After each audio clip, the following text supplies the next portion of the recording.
कि मोटरवे तो उत्थे पहुँच गया, अल्लाह इन्हां दा भला करे। इन मैनूं पहुँच जांदे ने लैण वास्ते। ये कहण लगे सी साहब असीं आए हां तुहानूं लैण वास्ते क्योंकि तुहानूं पिंड दे राह दा नहीं पता। आख्या नहीं पता। इन्हां आख्या सानूं पता, असीं लै जावांगे। मैं कहा ठीक है। इहदा मतलब है किधरे जाना होवे ते राह दा जिन्नूं पता होवे ओनूं नाल लैके जाईदा या किसी को रस्ता पुछीदा है। जदों कमली वाले टुरे ना सिदरा तो अगे ते जिबरील आवाज़ दे के आख्या ए लगे जाओगे? हजूर फरमाया जी मैं लगा जाऊंगा। तो मुड़ के कहन लगा इदू अगलियां रावां दा ते मैनूं नहीं पता। मैनूं 5 अरब ते 4 करोड़ साल गुजर गए इत्थे सिदरत रहिंदे। इदू अगलियां रावां दा ते मैनूं नहीं पता। ते अगे ते राह दस्सण वाला भी कोई नहीं। तुहानूं मैं लैके आया ते किवें जाओगे? हाय मेरे नबी ने मुड़ के फरमाया जिबरील मैं लगा जावांगा। आख्या किवें जाओगे?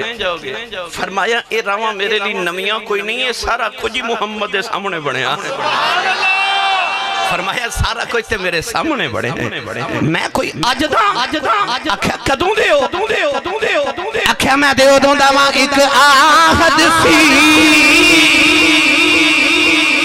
दूजा अहमद सी एक कुल पसारा कल बनया एक आहद सी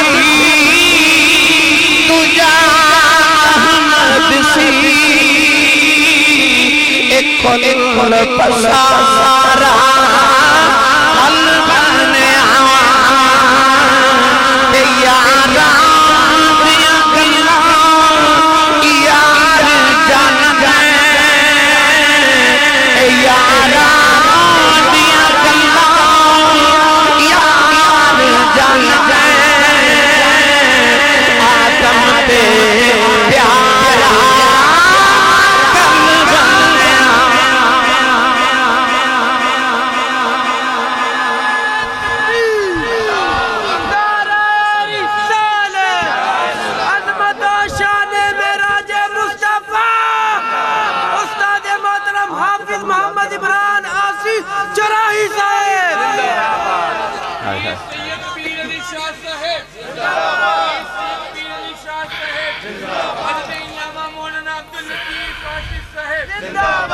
लो जी ये शेर मैं बचपन च पढ़िया सी मुहम्मद रफीक साहब की किताब।